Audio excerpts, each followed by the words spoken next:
these comments might be strong, but it's how I genuinely feel. I don't care that you're a Christian. I don't care what the Bible says. Like, I feel like it's a clown show, like sitting here trying to decipher what your little mythical book has to say about these very real political issues, right? I don't care if you're Christian. In fact, I will fight for you to have your religious liberty and practice your Christianity. I believe in that.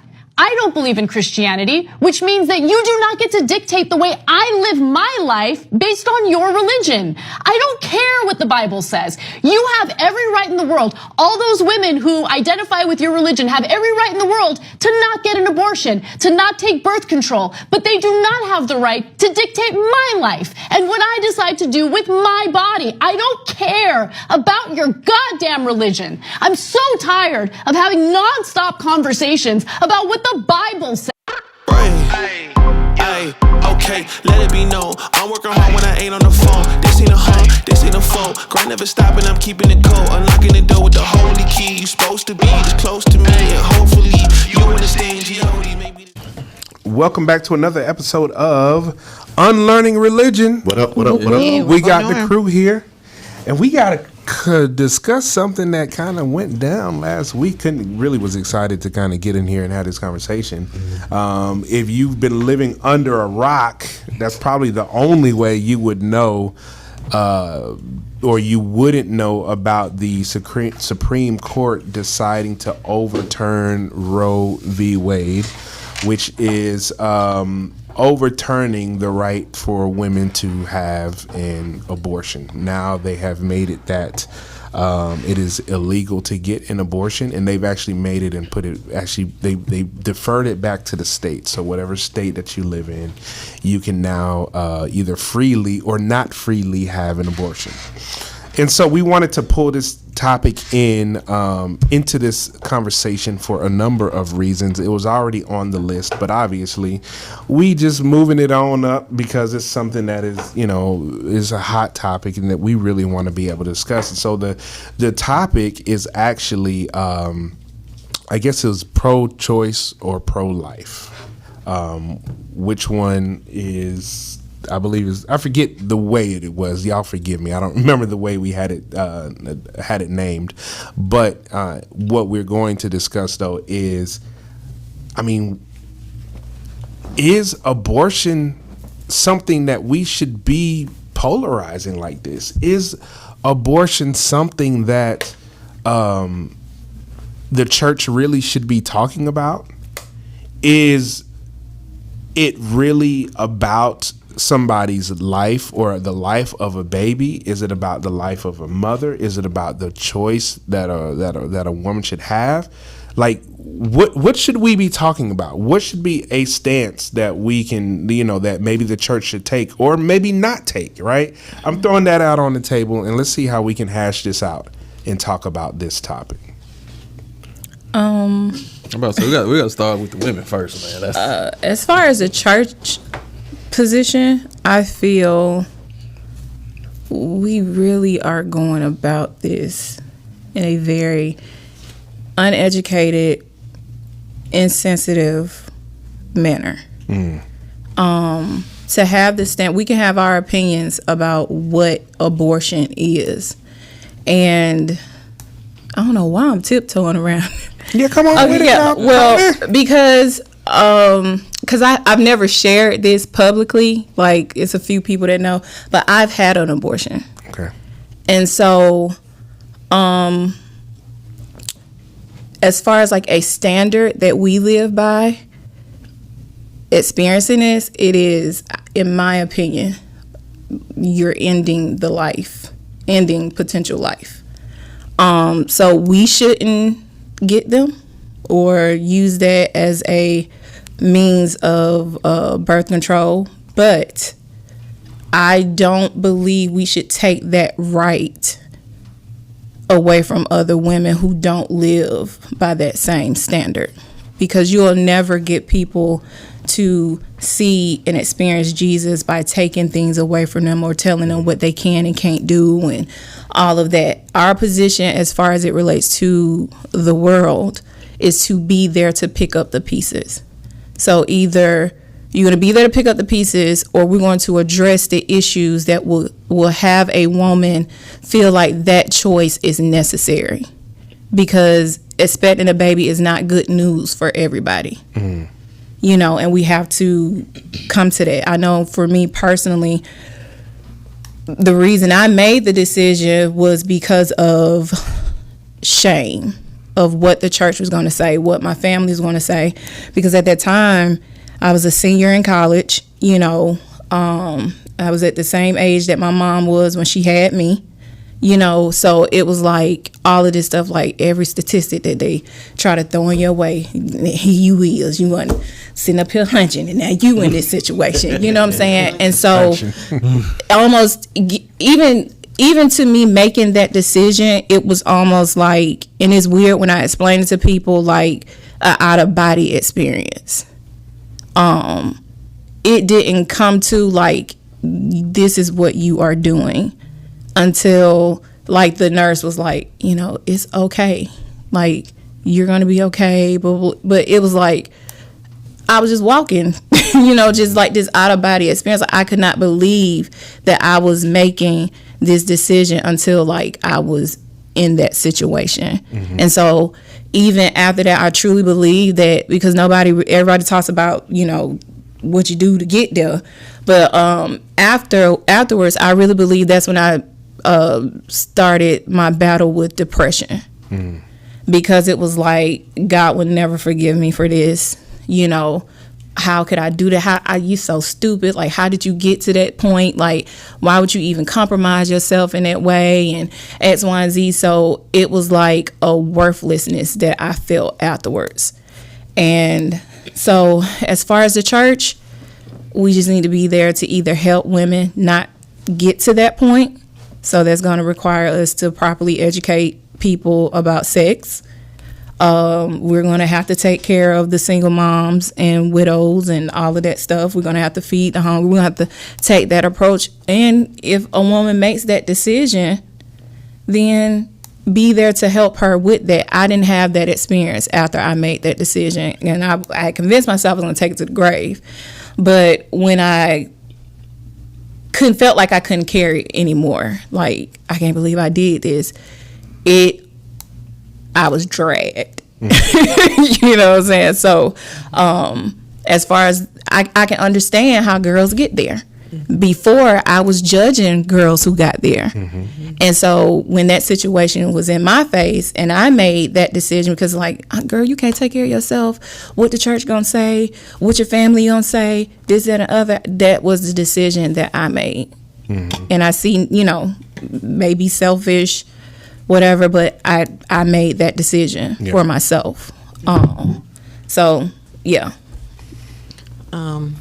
You know, disclaimer, I am not for abortion. Yeah. You know, and I do believe, you know, I understand why so many of us are celebrating, oh my gosh, you know, this is a win for the kingdom.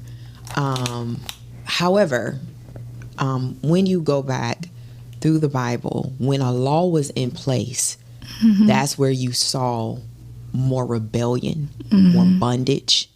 This is why God sent Jesus to redeem us from the curse of the law, to give us the forgiveness of sins, so that we could understand what love felt like, if that makes sense. It was like, if you give me the law, then I'm going to try to do everything to abide by this law, and I'm going to be kind of caught up in this place of guilt, shame, defeat, depression, because no one can carry perfection. So I'm going to send Jesus to redeem you from the curse of the law, to give you what I believe, free access into righteousness, no performance, no bondage, but give you a choice to come into salvation. That makes sense. And I think it was given that way. And I know it was given that way because anytime someone feels like they're in bondage, they're never going to feel loved enough to come into salvation or righteousness, which is why we have a hard time believing that God forgives us of our sins still today, because of what has been embedded in us for years. That if you sin, you're going to hell, you know, if you don't repent of every sin, you're going to hell. And so now you tell me that I've been saved by the grace of God. And so there's no performance on my end. Humans don't even love me that way. How you going to tell me someone I can't see loves me this way? Yeah. And so I think anytime a law is established, it takes away that free moral choice, which kind of automatically puts you in bondage. And now you feel like I have to do this. And now because I have to do something, it's almost like you try to find other ways to rebel against it. Yeah. Which, is that better or is it worse? Yeah. You know what I mean? I think we're celebrating a law that, honestly, without having it, I believe that women were making the right choices. They were statistically. And if they, statistically, it they dropped. were like, no, morally, I'm going to do this. But now you're taking away that right. It's almost like, what happens now? You know, what? Because if I could be real, we're talking about the church. I have seen firsthand several young ladies who have gotten pregnant. And there was no salvation. There was no acceptance. Oh, no. You can't sing in the choir. Yeah. You can't, basically, you barely can come to church pregnant. Yeah. Yep. So now you're telling me I have to have this baby. You celebrating. Yes. Yes. You know, this is for the kingdom. You know, and not saying go get an abortion. Yeah. But how you going to be the same people ridiculing and rejecting these young girls? Yeah. But then celebrating when they don't know what else to do. Yeah. So I don't think it's a matter of wanting to abort, but it's like, what do I do? Yeah. You know, like you said something. Most of them are running from ridicule, shame, guilt. They're running from that critique. They're running from judgment. I don't want to be isolated. I don't want to be put out of my church. This is the only place that loves me. This is where I found love. I got pregnant from the man in church who I thought loved me. Yeah. Like, I've heard that story. Yeah. And now you putting me out. Who else do I have? Yeah. You know what I mean? And so I don't think it's necessarily a choice to abort. I think they're feeling this is our last effort. But when that door is open, I don't think it's an automatic, oh no, I'm going to get an abortion. Yeah. But now that door is closed, who knows what you're doing and what's going to happen to a lot of these people.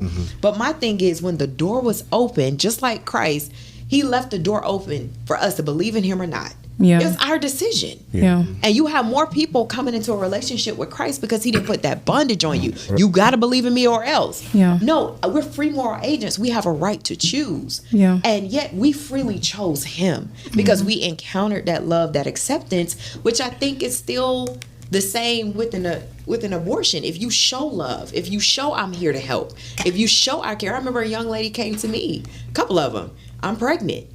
And I just began, you know, I don't think, I mean, I wasn't stunned, and they were looking at me like, you're not shocked? And it wasn't like I was expecting her to be pregnant, but it was kind of like, you're not giving me something that's not human. Like, okay, so what do you need? Well, no one's ever, like, I've never been able to come to someone and say I'm pregnant, and they actually, because I think that these two were on their second kid, and they were like, they actually accept me. Like, you actually wanted to talk with me. And I was like, what else am I supposed to do? Yeah. You know, but they had never felt that type of love. They've only felt criticism. They've only been pushed away. And I was like, so what do we need to do? You know, like, how far along are you? You know, like, talk to me. And they, throughout their whole pregnancy, they continued to talk to me and so forth and so on. But because of that love, they begin to grow closer to God. Yeah. And despite them being pregnant, they even said, like, I've never felt so close to Christ in my entire life. Yeah. Now, one of them, that's all she does is teach Jesus and her experience to help other women. But that's what it's about. And so I'm not saying don't celebrate, or I guess I just, honestly, I don't know how to think about it. But I just, something about what God did for us, why can't we do it for other people? Yeah. You know what I mean? I can't say, of course, that I've had an abortion. We hope not. But I can say I've been in a relationship where I've agreed with it, you know. And I've seen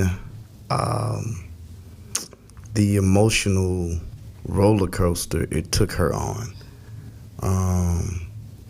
And I mean, this is what 20 years ago. So we was in our teens. We were young. We were backed up by other adults, with that decision. And again, here I am teaching and preaching the gospel while I'm saying, hey, abortion is not right. So some people could look at me and say, oh, you such a hypocrite. Yeah. So at one point in your life, you did something like this, but now, and I'm like, no, because I want to be able to teach and show different options and ways of being able to still be able to go through with that pregnancy.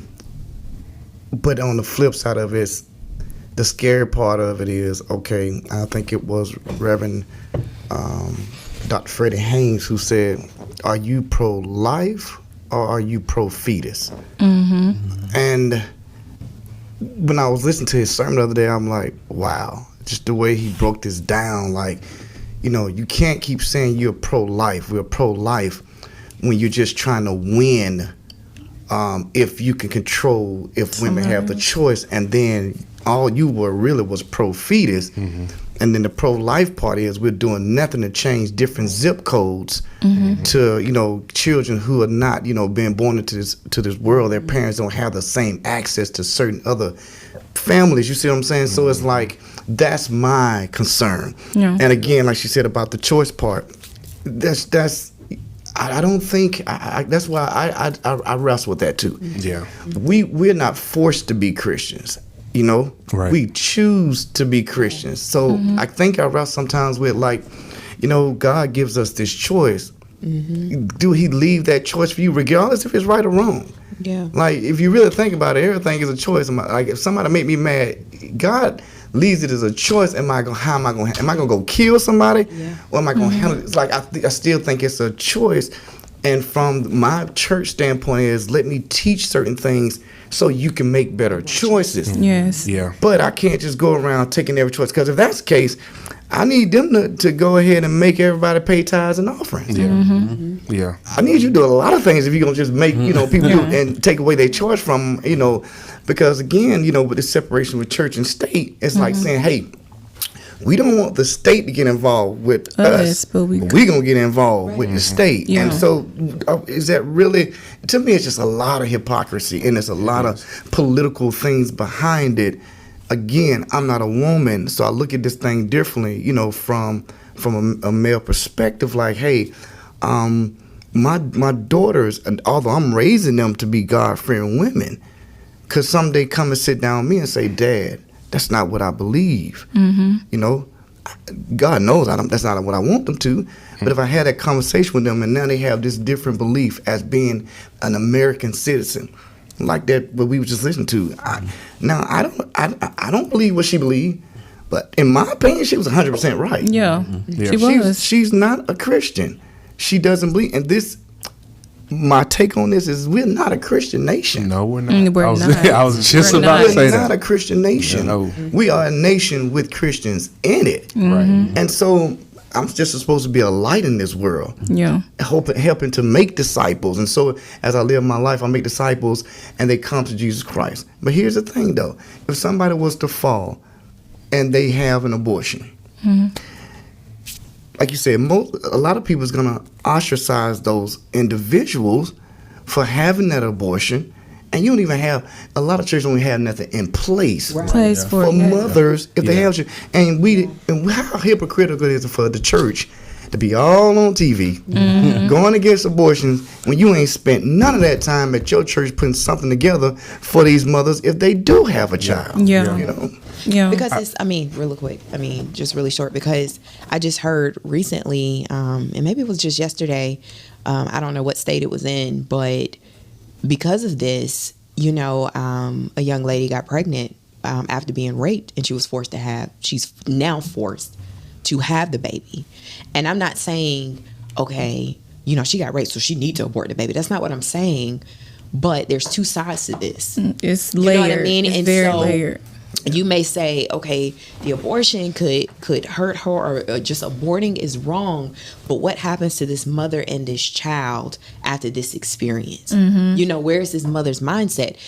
Are we ready to take her and help minister her through this process. More than likely, you just put her back on the street and live your life and figure it out. You know, I had to. You know what I mean? You know how we talk to people. Yeah. But it's like, who's nurturing these women through these process? I mean, through this process, because some of them are too young, and you know what happens? Does this increase? Because suicide rate is already increased. Does this increase it more because now I feel more trapped because I'm looking for an outlet. I'm looking, and it's not the abortion that I'm looking for, but I need help. Yeah. You know what I mean? And if everybody's back is turned on me, and now I feel forced to be in this space, now do we lose 2 lives? Like, Yeah. I'm just pulling out scenarios that if we don't take the necessary time to build tools to help, rather than taking all this time to celebrate, instead of drawing back and say, praise the Lord, but I'm gonna need for you to show me how to lead these people, you know, and how to help them and give them what's needed in order to be okay, you know? Because that's exactly where I was. Like, when you see how it plays out for everybody else, it's like, girl, it's a wrap for you.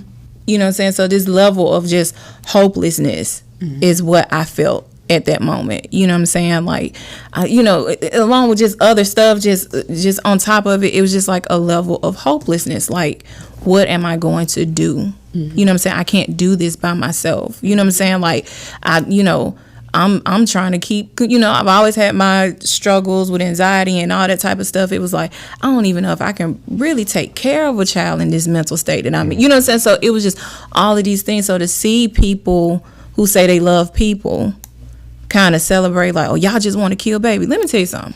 Ain't no woman just going out here having no abortion.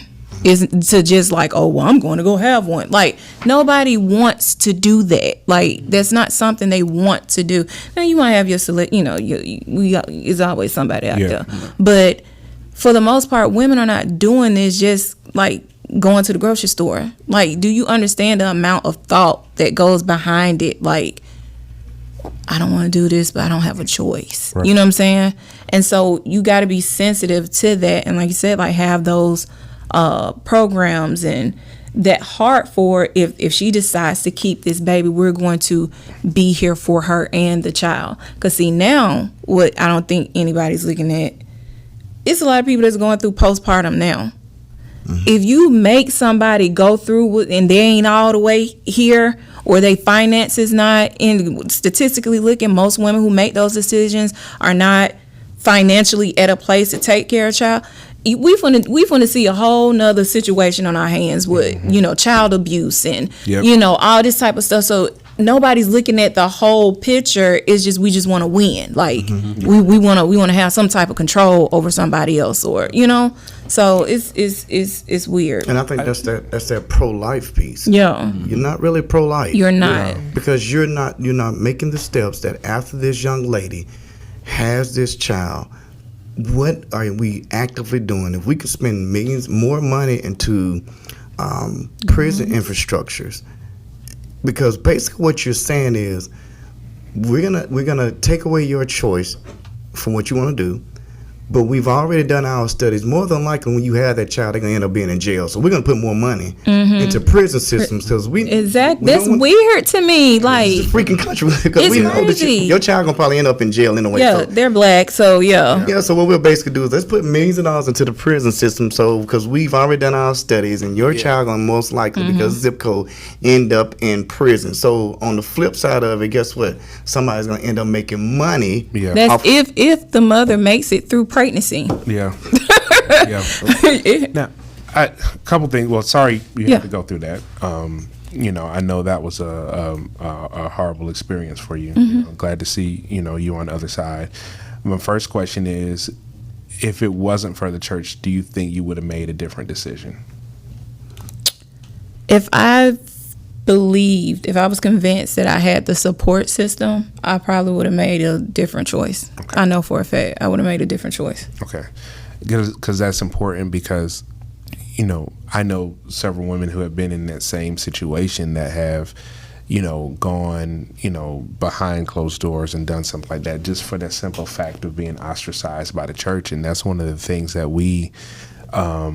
that it's so much on the forefront like, yay, you know, we win and all this type of stuff, like, you don't know what you're putting other women through by celebrating this and saying, oh yeah, we made a choice for God. Now, you made a choice for your political agenda. You made a choice for your nationalist agenda, because at the end of the day, you can't, just like what Pastor Q was saying, we can't say this was a Christian nation when your relatives was going to church on Sunday and hanging my relatives at lunch. Exactly. How is that? Oh, you know, a Christian? No, absolutely not. So we're not going to go there. But the problem I have is this: like, it's layered, just like what you were saying. Is that I have always battled, because I dealt with, I had a girlfriend years ago. I think I was like 21 years ago, and we had a conversation about this one day, and she was so adamant about, it is my choice, my choice, my choice. Like, it was like literally talking to somebody and seeing like a total switch. She said, do you know that a baby is like a parasite? And I'm sitting here like, dang, you calling a baby a parasite? Like, I thought this was something that was supposed to be good. And she's like, everything you eat, you know, the baby takes it, and I don't want that, blah. And she was just like really about being pro-choice. And I was just like, in my mind, I was kind of like, I mean, I get what you're saying, but at the same, in the same token, it's kind of like, this is now an actual life that is developing, that is forming, that will be able to laugh, that will be able to cry, that will be able to share emotions, that will be able to do all these things. So for you to equate your baby as a parasite, that was very frightening to me. And so even when I listened to this recording that Jarvis played, that's frightening to me, to know I don't expect you to have Christian values. I don't expect to come to you and show you the Bible and what the Bible says, but I do expect you to understand or to feel that there is a life that is in you. There's something that you have been given to be able to bring forth life. Now, obviously there's different layers to it, because, you know, I have questions sometimes, like, you know, in the Bible where in Jeremiah, where God says, you know, before you were in the womb, I knew you. And I feel like God is smart enough and wise enough to not put a spirit of a human being in a baby before it's actually born. You see what I'm saying? Like, I understand that the baby can do, because we talked to Kaylin, our daughter, and our daughter one day, she was like 3 years old, and she told us, like, she remembered when she was in Chris's womb, she remembered seeing red and blue and all these different things, right? She couldn't do anything, but she remembered that, and I do get that part. But as far as the impartation of the actual spirit, you know what I'm saying? Like, if God knows that this baby is not going to make it beyond 3 weeks or even 24 weeks or whatever, is he literally injecting a spirit into this body for it not to exist? Or is he saying, you know what, they're going to terminate, so let me put that spirit over here? You see what I'm saying? And I think that's something that we can really sit back and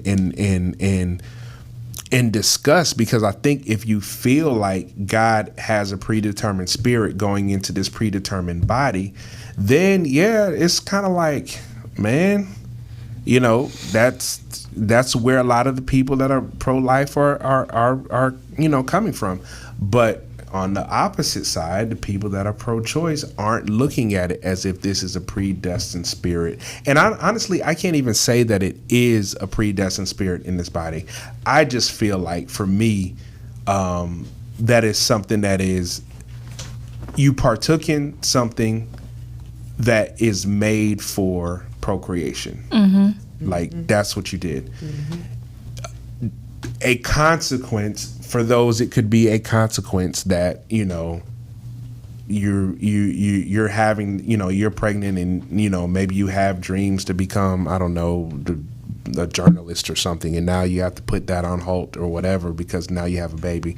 Well, it's not, and I hate to say that you made the bed, now you lay in it, but at the same time, like, this is what comes with that. because I've met women who, unlike what Toni said, have had 7, 8, 9 abortions, who use abortions as a form of contraceptive. Now,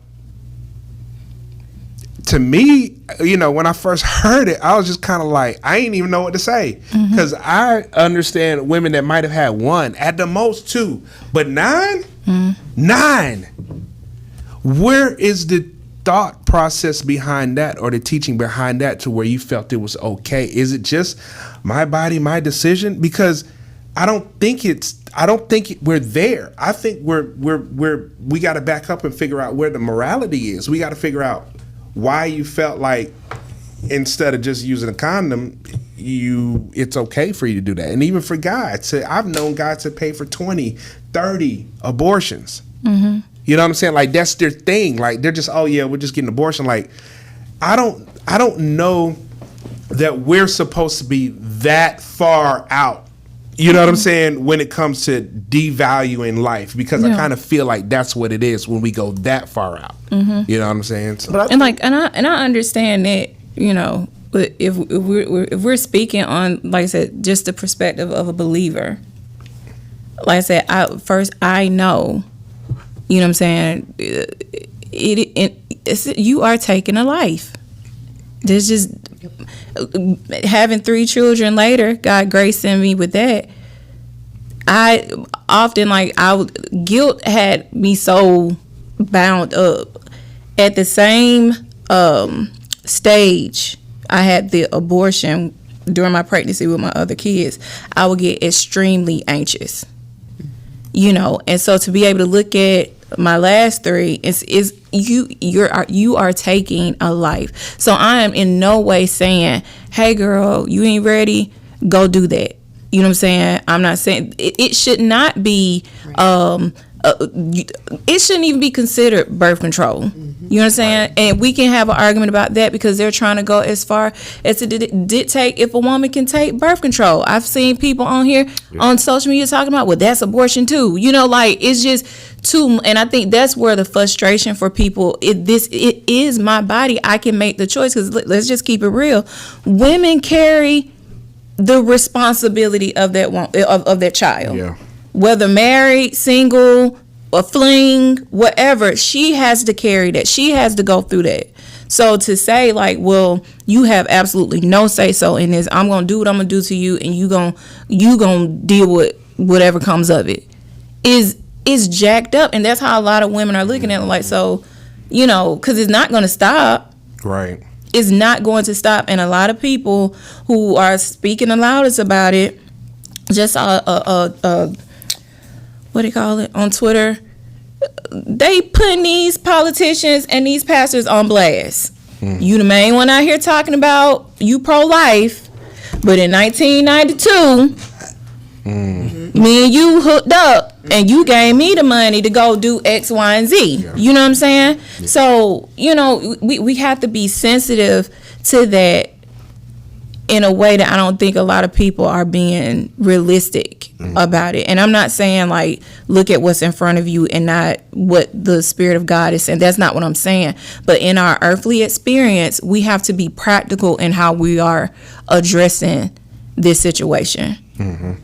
Yeah, I just think too, like, you were saying like, let's say a lady chooses to 8, 9 times, 10, 25, however many she psychologically tells herself it's okay to do. I think from a teacher standpoint, we can take, if she sleep with 30 men and saying, okay, is it right for her to be sleeping with 30 men? Like, we could take these different things and look at them from different approaches, but I think it's, like you said, there's different layers to it. What did this lady see growing up? What did this young lady, like, what situation is she is? Like, are we looking at all the different layers? Or is it just, again, is it one of these political plays that we just want to win? We just want to win. So the importance of us winning is more important than putting things in place. Like, the mental health. Like, what are we putting in place for these ladies? Again, as the Christian part, we could say, hey, yeah, we agree that this is the wrong thing to do. But what is the other piece that we're putting into place besides just telling me? Because to me, that's equivalent to saying, if you drink, you're going to hell. Yeah. You got something at your church that help me? I mean, because I got a 6-pack in the car. So it's easy to just keep throwing stuff out there because we Christian and we know the word and we're just gonna hit you with the Bible. Okay, well, let's put all scripture in. So what you've done for the least of them, you've also done for me. Are we doing for the least of them? Or are we just more so like what Jesus talking about the people that's praying out on the street corners? Yeah. You know, just y'all make a mockery out of me. And so we're doing that from both sides. I never forget. I was at I used to work for a school. I used to be a missions officer. So one of the schools I used to work for a beauty college, and the campus president came to me and said, he was like, you want to do the festival, the festival that just went by, the Pride Festival. And man, I was sitting in my office. I literally went back to my office like, man, I'm a man of God. I ain't doing no Pride Festival. I did saying 30. That really was my first response. Not even saying, God, lead me to what I should do. Because it could be a situation where I'm there and somebody just bawled out, started crying to me, and God connected us for me to have a conversation. Two things I seen. When I got there was a church on the inside of the Pride Festival just welcoming all of these individuals to come to their church.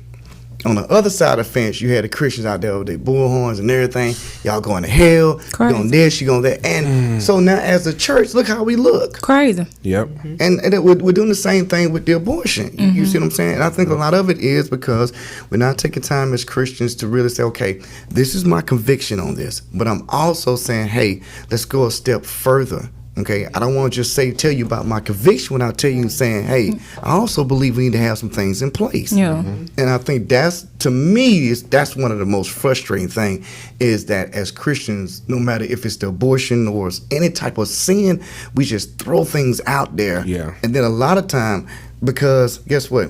I never thought about an abortion, so it's easy for me to say, "Oh, that's just wrong. Let's get rid of it. Let's do this. This is what I do." But maybe that one. But you do deal with pornography.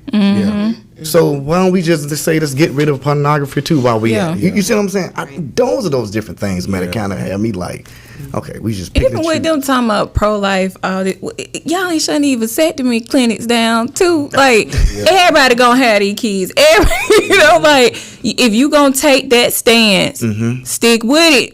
Follow through. You know what I'm saying? And people don't. And I think that's the frustrating part about it, because if this is the hill, you know, you going down, go out with a bang. Like really live this out. Do not just take something that you can beat somebody over the head with. And that's what I feel like it is. It's like, oh, y'all out there killing babies and but sis, you don't even be wanting to be with the kids you got. Like come on. Like, you know what I'm saying? So it's like, I guess it's the spirit behind most people's stance and how they communicating that just don't sit well with me. So I said, when you have sat on both ends of that table, you can see, I feel like your perspective changes and you're able to extend grace and walk and process stuff with people, and that sometimes that's all that makes the difference. Like, just process this with me. You know, don't judge me, don't make me, you know, feel I know I made a stupid decision, you know, like don't beat me over the head over this. Now what? Like what am I going to do now? And so if you ain't willing to meet people where they are, then just sit down and really just shut up. But most of them haven't even experienced certain things.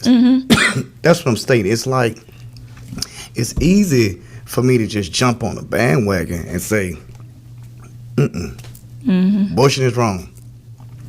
When I come from a family that has always lived on one side of the tracks, when I come from a family that has never had to worry about if they're going to have to use food stamps or if they're going to have to have WIC, or, you know, when I come from certain things, I don't have to worry about, I mean, this conversation is different for me. So it's easy for me to just quickly throw that out there, like, no, abortion's wrong, y'all are killing babies, you're doing this, you know. And so I think whoever talked about, you know how many evangelicals and people have hidden abortions over the years. Yeah. But because that's not the biggest concern. It's this political piece. I want to look like I'm standing for God, and we're gonna, and I'm like, man, like how you were saying, like any law that you can't keep it. To say I'm pro-life, abortion is completely illegal. You cannot stick with that all the way through. You know what I'm saying? Like, what about babies who aren't going to make it through? Are you going to really, do you think that's fair to put a mother through that and to just sit there and watch a child die 5-10 minutes after having them? Are you going to put a woman through the anguish of carrying a baby that y'all already know is dead? She's carrying, you know what I'm saying? So it's like, come on, y'all got to get past what it looked like, but really what that woman is going to go through, go through with that decision, what she's mentally and emotionally going through. She don't need that, all that extra raw. She don't need it, and the churches get loud sometimes and don't be saying nothing. So is that the young lady that I'm reading now in South Dakota? I think so. The 10-year-old girl that was raped and was pregnant, and she's unable to get the abortion. And again, I think we're all agreeing on this. I'm not saying the first thing we say is, oh, since she was raped, hey, she get an abortion. Exactly. Right. But I am saying, let's look at all the different ramifications, all the things that could possibly happen to her psychologically, this and third. Her and her parents should be able to sit down, and again, choice. They make the choice. I'm saying, hey, we know what we believe is wrong, but for them, they could just feel that's the rightest thing to do for their, is that the right word, rightest? No, I don't think so. But go carry on. I like it. English. Don't sound too good, but it's all good. Best thing. It's the best thing. Thank you, English teacher. All right. So it's the best thing to do. It's the best. And so that's what put us in those places. And so I think we gotta just have more compassion on, as Christians, everything that I believe is not what my neighbor believes. And I just think we have the hardest time really. Stop vilifying people that make those decisions. Like, yeah, I'm gonna go get up. Like, I guarantee that woman went back and forth. Yeah. Went back and forth. Like, no, I can't do this. No, how you gonna feed this baby? Like it's a back and forth. Stop vilifying people. Yeah. You know what I'm saying? Like, I can't stress that enough. Like, you are not reaching anybody by painting the picture that I am the lowest of the lowest. And even if you look at it this way, like, so you're pro-life, you're so pro-life. In the event that now your pro-life daughter got pregnant by a black man, how does that change? Or someone that you don't approve with, how does that change?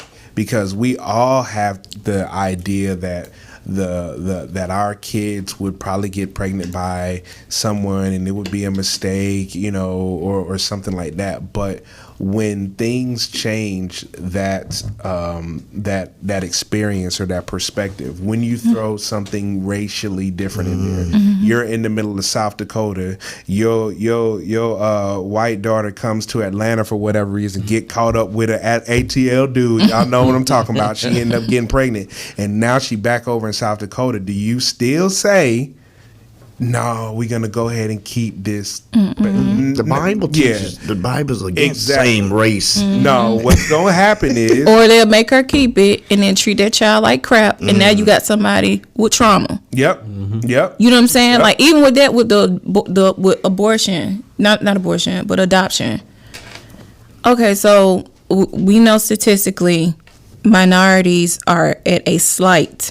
Because I know they like to push, like, black and brown people just out here having abortions because white people having them too. Yep. It's almost neck and neck, but there's a slight, y'all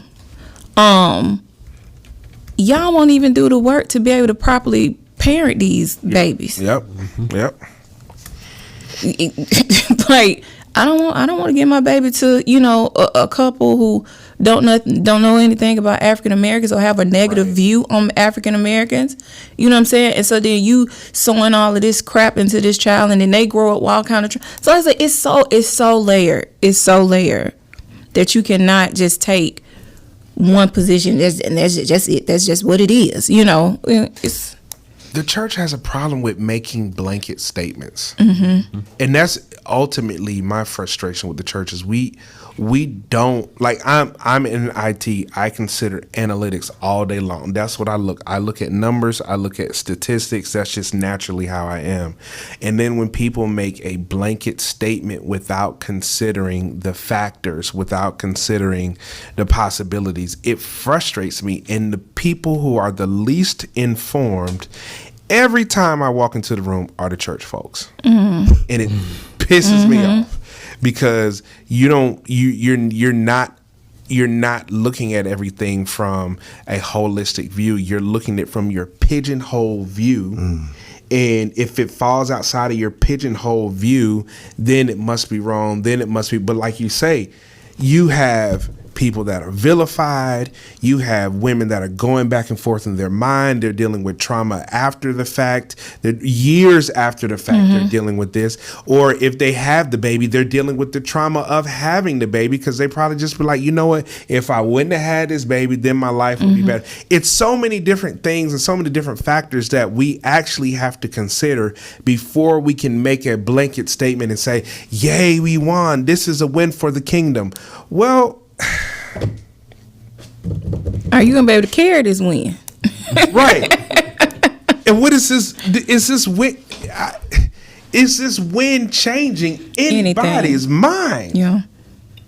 We are quick to try to legislate behavior.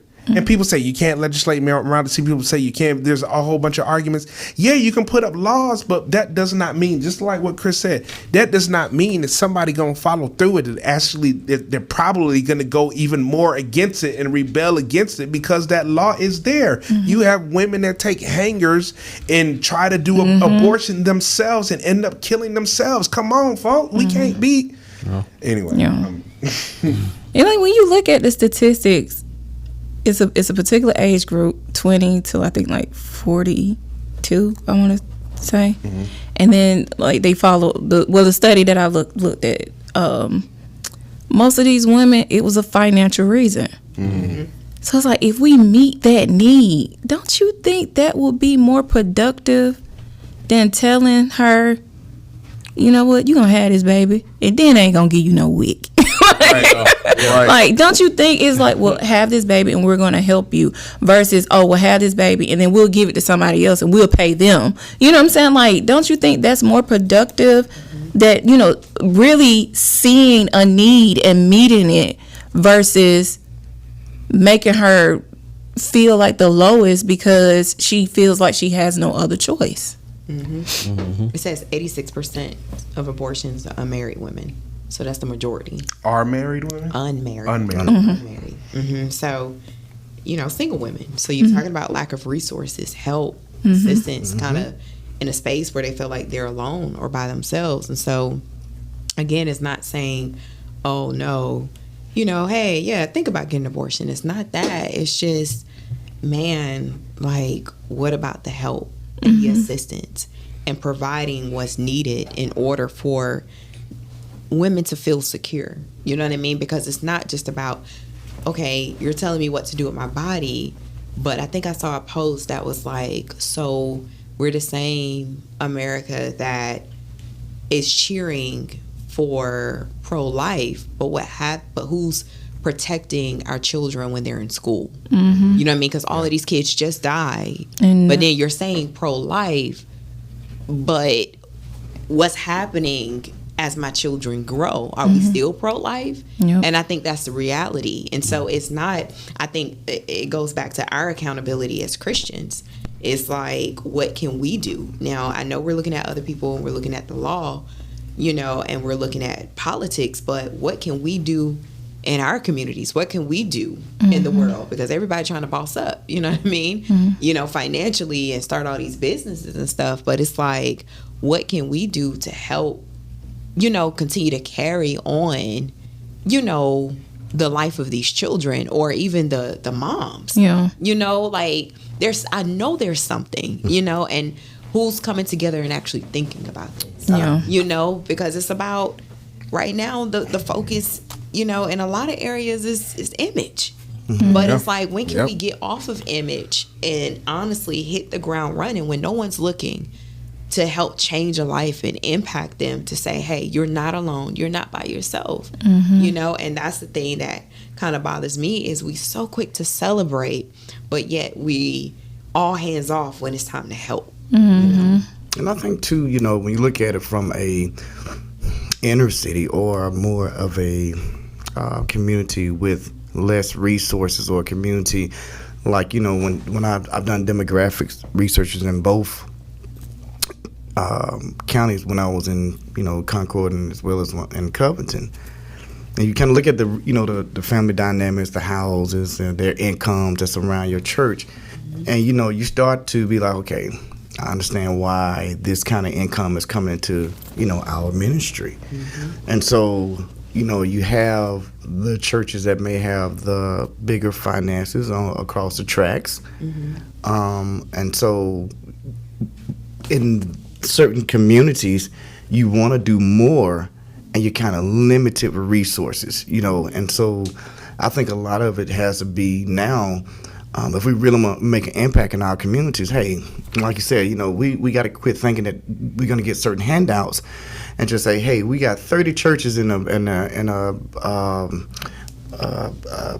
5-mile radius, and at least 10 of us can't come together to say, hey, how are we going to put something together to get our young people? I think a lot of that has to start there. We can't fix everything overnight, but how do we just start some type of youth community programs to even get, and again, like some of our last conversations, a lot of this stuff from church hurt and different things, they've lost trust in the ministry, trust in churches.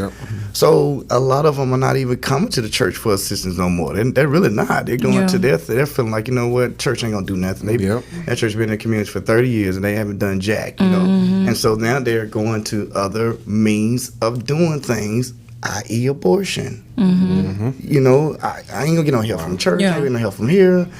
This is probably gonna be my best route. Let me go this route and then I'll figure something out, because we're not doing things, because one of the things I know, I be sounding sacrilegious sometimes. Y'all probably go home like, is Quinn really a pastor? Because I just tell somebody the other day, I'm sick and tired of shouting to people at my church. I'm not even interested really in that. If they shout, I want them to shout because they came, because they just happy what God did in their life, not because they were just this super, touched by the message. And I say that because I want things to be able to, when you come to a church that I lead, there are resources there for you. There are things that young ladies can get, mentorship. If you need some resources to jobs, and I'm not just talking about any jobs, because anybody can just go pull 4 places that's hiring, and we all be knowing, I wouldn't even apply for this job. Do we have a real solid lead system in our communities? Because we're asking people to be responsible adults. Who in the hell could be responsible off $10 an hour? And you got 2 kids. And normally, if we don't have a system in place, and I get pregnant, I don't want to do this. Like I said, I don't want to do this, but I only make $10 an hour.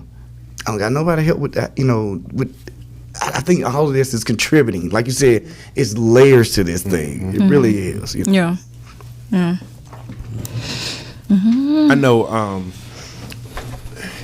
When we think about just like what Jarvis was playing, and the lady, just saying that she doesn't care what your Bible says and all this stuff, right?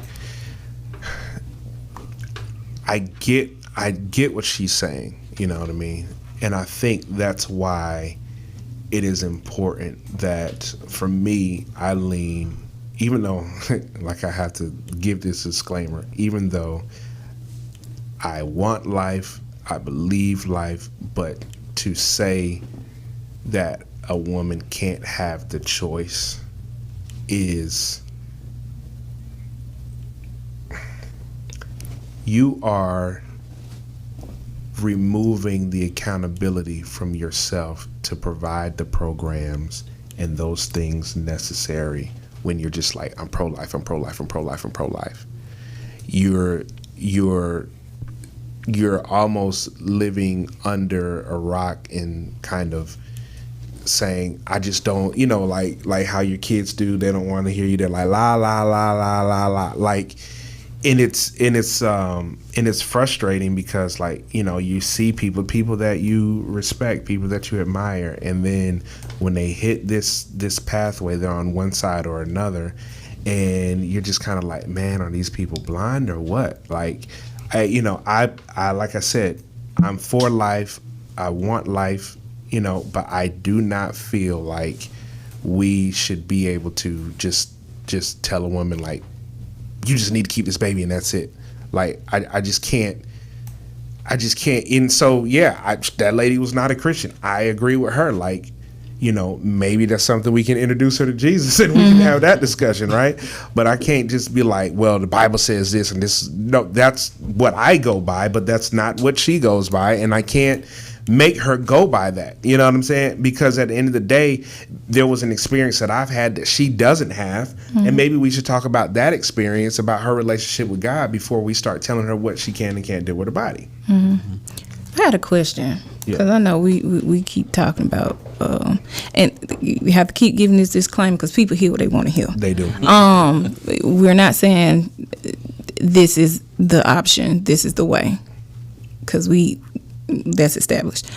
Is there ever, since the argument is, oh, you're taking life, you don't have the power to take away life, whatever, is there ever a reason to take away any life?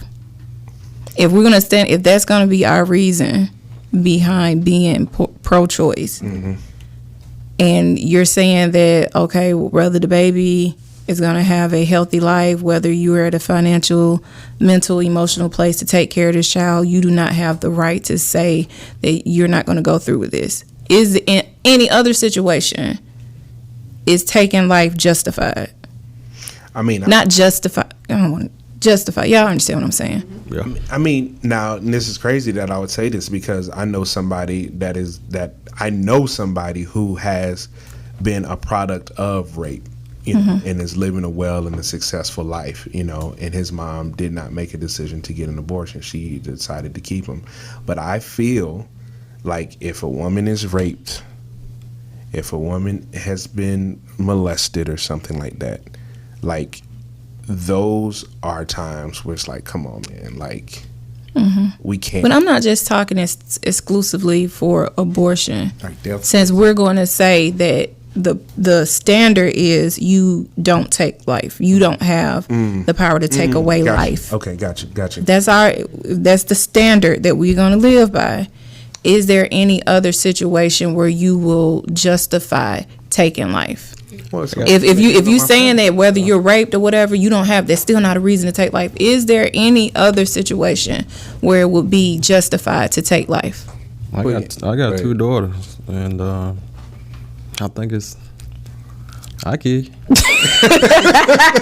I kid. You kid. Touch Liam, I kid. Because you touch Tan, I kid. I mean, I for me, are there reasons? Are there anything? Yes. I mean, even if they want to be too American about it, I mean, you fight a lot of wars. And you fund a lot of wars. You know what I'm saying? So, yeah, I don't think you too pro-life on that. So, yeah, if you want something, you're not pro-life. You wanted this land. You know what I'm saying? You wanted you killed babies to get it. You know what I mean? You literally did not value the life of a slave. Is what the slave was 1/3 of a human being or something like that, or a fifth or whatever. And so, yeah, like I see what you're saying, like, and I feel like just what Jarvis said, like, yeah, you mess with my family, I'm gonna take you out. But that is something that I feel we would, as a country, we won't talk about that, because as a country, we're all talking about, abortion, but then in our back pocket, we're pulling out the Second Amendment saying I have the right to bear arms, and so it's kind of, it's so do you think women are becoming the scapegoat? in that argument of like being pro-life, since nobody's addressing any of these other situations, but we gonna zero in on this. We gotta win something. Yeah. Yeah. We gotta win something. We still have the death penalty. Who chooses because somebody, a crime? I mean, it could be the most horrific crime. Yeah. But if we're still saying who chooses to take life, you're putting that choice in a state's hand. And it's still. So I'm like, because I'm looking at me and Jarvis talk about this. It's been some situations in the Bible where God was just like, wipe all them niggas out. You know what I'm saying? All of them. And so it's like for you to take that stance, and like I said, I'm not saying. I almost feel like the actual abortion clinic does more to try to get women not to make that decision than the church does. They would sit there and talk. You need to talk to somebody. Like, how did you get here? Even with the ultrasound, I know that there was things put in place with that, like letting you see, like all this type of stuff. Like, are you? They ask you so many times, like, are you sure? Are you sure? You know what I'm saying? This is even to afterwards. Like, is birth control an option? Do you want birth control? Do you need to see a counselor? Like, they do more stuff versus what the church does. Wow. So like to get back to my point, like if we're saying we don't take life, don't touch life, you don't have that authority, then it's like, well, why is it okay for you to do it for a piece of land? Yeah. But it's not okay for this child who was raped or this woman who's just not ready. Yeah. You know what I'm saying? Like, why is it, and so it gets the feeling a little scapegoatish, I think the church is on the outside looking in. I think that's the only way I can really just justify it from that perspective. It's like they just on the outside looking in. I can say it's wrong or right or whatever the case may be and make these blanket statements because it don't affect me necessarily. You know what I'm saying? So when I make that stance, it's just like, because I ain't felt it. But when you actually feeling it, it's like, I don't know. We should be so blunt about standing on that ground like that. Dying on it, like you said, dying on that hill like that. So I just think sometimes is when they make blanket statements, let me know they ain't never experienced nothing like that in their life. Yeah. I think it goes back to realizing that we're in the world, but we're not of it. You know what I mean? Like, so it's like a lot of times we get so caught up in wanting to make the world ours. But is that the point? Because even, what is it, John 16:33, it says, in the world, you're going to have tribulations, you're going to have trials, you're going to have all of this stuff, but take courage because I've deprived it of its power to harm you. So yeah, you're in it, but you don't have to be of it. And so I think we get so caught up in trying to make it look like what it's supposed to look like for us. But is that the point, or are we supposed to be the light in a dark world? Like, so the world may not, all the laws may not align with Christianity. It may not align with Jesus, but we get so caught up in trying to get it to align. Instead, our focus should be being the salt of the earth. Okay, all the laws and all the things we don't agree with, there's no seasoning there. But let me add my touch. Just like women who may have the right to choose whether to get an abortion or not. Okay, this law may not necessarily, or this opportunity to choose may not align with my standards and what I believe in the word of God and what God is, established. But let me add my salt and help make the right decisions. You kind of get what I mean? It's like, but I think we get so caught up in like, yes, the world is finally changing to become a reflection of Christ, but it's like, is it? And why is that our point? Is it the world, or is it these people who we should be seasoning with the word of God, the love of God, the encounter of God, like the presence of God, and everything that he put in us to be his vessels, his glory, and to literally carry it out into the world to say, yeah, this may be what you're faced with, but there's another alternative. Here's another opportunity, here's another resource, whatever it is. And I think that's where that's why I think the hairs get crossed, because it's like, yes, the world is doing this and that and the other, but it's like, okay, I get it, but I don't. Yeah. Because a law passed. Great, but is that really the focus? Right. That's what I get tripped up on too. Like, if Jesus didn't come in a way that was like, I'm going to conquer the world, why do Christians today feel like we have to conquer everything in a very dominant way? Yeah. Like, that's going to even if you dominate somebody into compliance, that does not change their heart. Right. You know what I'm saying? It doesn't change their heart. So I'm like, where do y'all get this from? What stay y'all put up at that White House? Like, That's why God, sent Jesus. Because it was the children of Israel. It was like, this law is not changing you. I gave you 10 commandments, but y'all acting a plumb fool. Yeah. You know what I mean? Like, that was the whole point. Like, here, I gave you the law, but y'all are acting crazy. And that's what I'm saying now. What changed? We're still human beings. We doing the same thing. Same thing. A law is passed. Guess what? The result, we're supposed to start wilding out. Like, it always happens. I think what is it? The name of the street with no speed limit. Oh, the Autobahn. Right. So you take away the speed limit, and more than likely, people they don't drive as fast as they can. They limit themselves. You limit yourself. I don't know. It's something about morale that's in you. But you put up a sign. What you gonna do? You gonna break that? It's like, I'm gonna do whatever I need to do to not feel like I'm controlled. And that's what we have to think about. Is if you're trying to control somebody, they're gonna try to do whatever to remove the restraints and stop feeling as if you're controlling my life. And that's what we gotta think about. Like, well, folks, this was really great. We gotta get ready to wrap here. But before we do, of course, we already know the question that we all have to answer at some point in time is, where was God, or when did you realize God was first for you? And I believe this would be proper to throw over to Toni to answer this question. Is where were you when you first realized that God was for you?